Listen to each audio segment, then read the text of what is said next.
Ayisyen family, welcome back guys to my channel.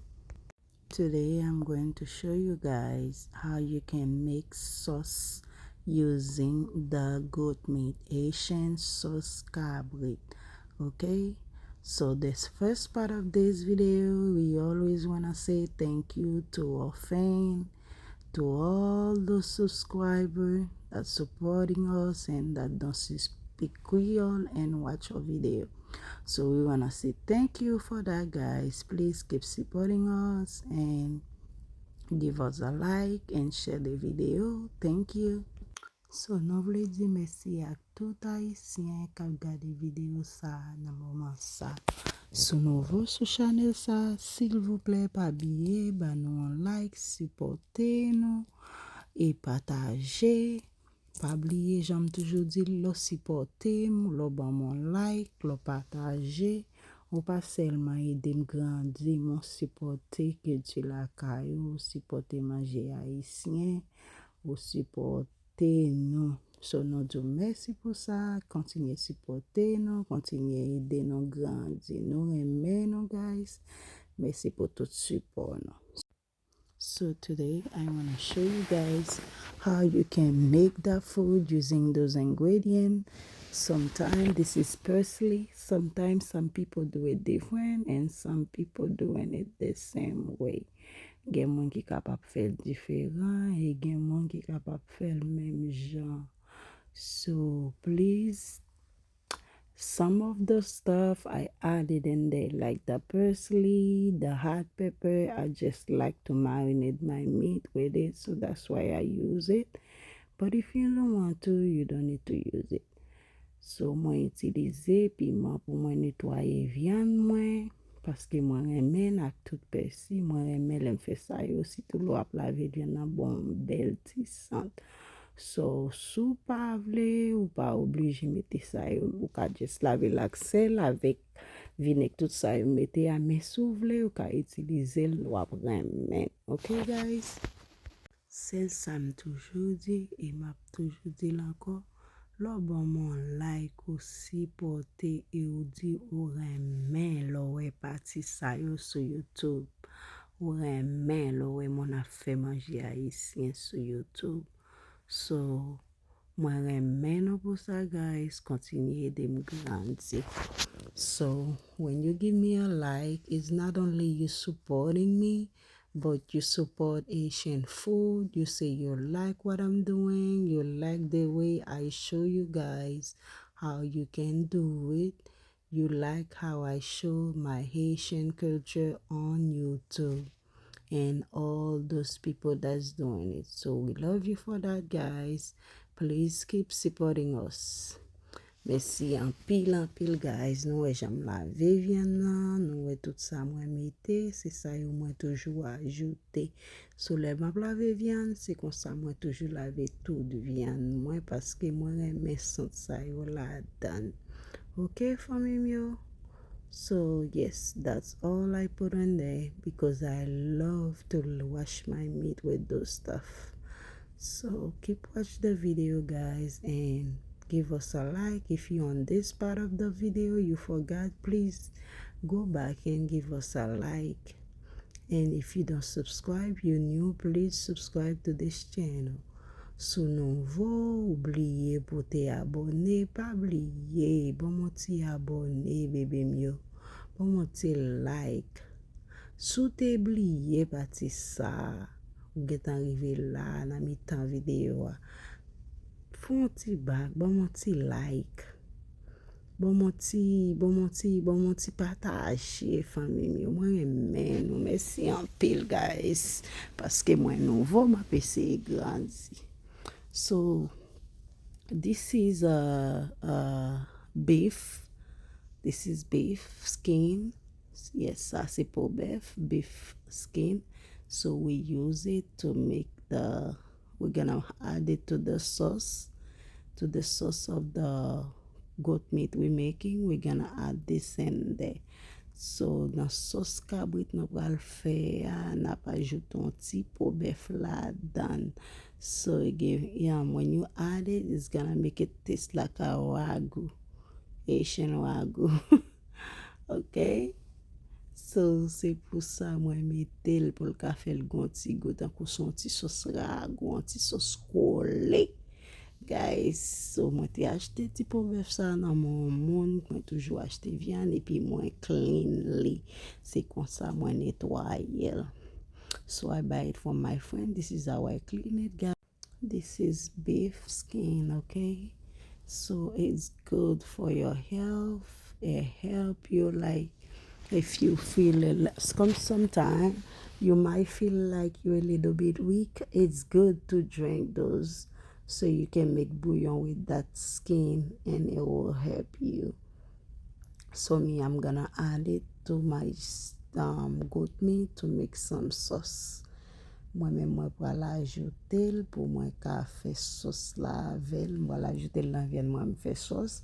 Mais on capable faire petit bouillon avec petit peu bœuf. Si tu sous sorti quoi raser, quoi fatigué, c'est ça capable faire. So, moi, toujours dit dans toute vidéo, mieux, là, tout viande comme ça, c'est pas tout cap cuit. I'm not gonna cook all my meat. I always say, and I always do that too, because this is too much meat to cook, guys. But when I buy it and I clean it, especially I'm a mom of 3, I don't have time that much. Plus, I work a full-time job. What I do, I save some. So I clean it with baking powder. The baking powder, so because it helps it to be soft. That's why I clean it with it. Moi lave avec bicarbonate pour le café cuit rapide. So l'on fait ça, les deviennent na cuit rapide. So qu'on y a, na pral rincer viande cabrit là. Now, guys, I rinse the goat meat on the water. So we're gonna rinse it twice because the first one will be cold water, the second one will be hot water. So for this part, we boil some water. So pour partir ça, no bouillon ti d'eau. But like you guys already know, sometimes I use the hot water from the sink. So parfois nous utiliser de l'eau chaude qui dans sink yo, mais jodi on a utiliser de l'eau qui dans castole là nous va le faire. Nous connaissons système nous toujours porter en pile différentes façons. So façon me faire gagner là, m'a porter pour nous m'a partager et puis n'a aider me grandir, n'a aider m'avancer puis devant et toujours dit non, moi prêt pour suggestion. Si on monde pense me ka faire l'autre bagaille différent, c'est apprendre m'a apprendre tout ou capable toujours dire là en commentaire et puis si besoin appliquer, m'a pas appliquer parce que c'est toujours une opinion, non pas contre opinion monde. If you guys have a way you do different, whatever you want me to do different, you can still say it on the comment section below. And if it's good for me, I'm gonna take it because you guys can still say something and let me know because I'm still new and I'm learning. So if you guys have a different way, you know what you do, what you can do better, just let me know in the comment section below. Okay guys, thank you. So this is the meat. I'm putting my seasoning like you guys seeing on the picture, all the stuff I add in there. So j'en ai là, moi ajouté ti épices pilées, épices blendées. Moi fait Lakay moi. So moi ajouté là-dedans, j'en ai toujours ouais, ça fait moi fait, les ma fait moi toujours montrer partie ça moi ajouté là-dedans. So when I make the video, I always show you guys what I add in there so you guys can see it because sometimes I can't explain too much all the stuff, but I want to show you guys what I can put in there. So all the stuff I put in there, so that's why I show you guys on the screen so you guys can see it. Okay guys, so let's keep watching the video guys. This is it. This is how it is. This is how clean it is and beautiful and tastes good. If you putting seasoning in your meat and you don't taste it to see if it's good, you're missing a part guys.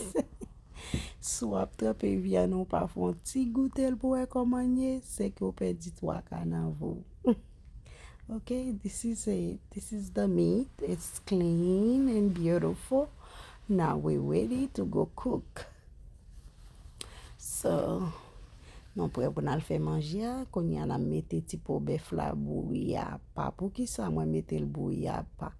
Mwen mette l bouilli a pa paske pou bef la di e lo a bouilli avec bay sa yo la kaje tout a fond la prend trop temps. Yes, we have to boil the beef skin separate because it takes time to cook. You see, I still put a little bit baking powder on it because it takes too long to cook. So, and then if you guys have a pan that's easy to cook those meat, it's better to do it on it because those stuff take time. So we're making beans. This is her black beans. We're gonna make some black beans too. You know your girl always have a whole meal on the video. Moi toujours ajouter on pile, c'est pas on ti kal manger, son tout on manger, c'est pas seulement sauce. Nous pral faire sauce pour aller, nous pral cuite manger avec. C'est comme ça nous fait là, OK? So nous pas seulement montre petit parti sauce là, so nous fait un whole manger, OK guys? Nous fait tout on manger entier avec nous. Okay, so this is the bean and I show you guys all the stuff I add on my beans, and I think I make some video how I make some bean before, but I do it a shortcut, so maybe that's why. I don't know if you guys watch it. It's on the short part. I make some bean before, so I put some more water in there. Moi ajoute un petit de l'eau encore pour ka fin cuit. Then moi vin mette l'huile moins cuite et puis moi mette tomate là dedans. So I put the oil and then I add my tomato on it and start to smash it in there. Make sure it's smashed good before I add my meat in there. Moi crase tomate moi bien crasé, avant moi mette viande. So moi ajoute viande nan kounière. I add my meat now.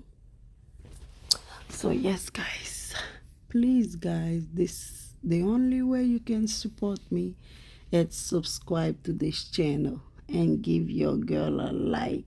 Mon seule façon ka supporter, mou ka montre, mou apprécier, mou reme ça m'a fait, c'est ban mon like et puis partager vidéo avec l'autre famille, l'autre amis. So que bon Dieu béni tout le monde qui a regardé vidéo ça dans moment, qui pral aider me partager le tout dans moment et monde qui gen pour venir. May God bless all of you guys for your support, okay? So this is I add parsley. So after I boil my goat skin, I add it with the goat meat to cook again. Après, moi fin mette viande nan, pour viande nan bouilli, moi remette viande pour viande nan encore bouilli avec toute viande cabrit là et puis moi couler de l'eau qui t'a bouilli viande nan, de l'eau qui t'a bouilli viande pour viande nan. So c'est comme ça moi fait parce que m'pas jeter pour qui ça moi couler parce qu'elle gen trop bagay la dedans. Il gen trop l'autre bagay moi mette parce que connait là pour ça bouillir même si laver bien laver il gen still gen petit sang but pour même pour pas prendre vieux sang là c'est ça pour ajouter la dedans. So I fry a little bit oil, then add my shallot and fry it, guys. Je dis m'boule, moi t'es parti, moi t'es dit que mon avait pour moi si ma partie m'a pas chercher ti mon oh l'aime venir, moi joindre viande moi getan boule. So moi obligé changer de fait, moi obligé changer l'autre chose parce que m'ba ka faire là dans état boule. Yes. I went and get my kids at the daycare, so when I come back, I asked my great grandma to take a look of the the meat on the stove and he forgot about it, so that's why it burned. But when I get back home, I have to switch it to a different pan. That's what happened, guys. That's why you saw it like that, but it's not messed up. It still tastes good, guys. Okay, so I put some potato and some carrots on my sauce. Okay, guys, so this is cornmeal I'm cooking right now. So we're gonna have two kind of stuff to eat with it. We're gonna have a cornmeal and rice. So for the sauce, I put some parsley, some Maggi. So that's all the stuff I add in there. Moi mette ti Maggi, ti persil nan glo sauce mwen. Et puis guys, malgré nou el te boule ti bagay sa bien go paske ti glo sauce sa bien collé. Konya mal pile poa. Then I went and smashed my beans, making sure it's good because I don't like to blend my beans, guys. You guys know your girl. I'm pas reme blender poa, c'est comme ça moi reme faire sauce poa. Moi son moun qui pas reme poa blender, c'est ça fait c'est comme ça me fait pour me cacher pour ça me jeter. M'a vle manger au famille mio. OK, famille mio, race moi yo supporter moi. Moi mette ti be, ti piment douce, ti persil là-dedans, yes, ti sel, ti Maggi dans sauce poa encore, guys. Yes, on the bean, I add those stuff, the parsley, the hot pepper again, the sweet pepper. I add all those stuff in there to make it taste good, and probably it's ketchup là dans ti sauce nou, guys. Ooh, petit goudous. Gade ki janti pou agou. Yes. I add some tiny bit ketchup. This is a home recipe, okay? Tiny bit ketchup in your sauce make it taste good. Do that and you guys will like it and do it every time. So my sauce is ready. Then I add all the stuff. This is the confit. It was on the onion and the pepper. I put some coffee on it.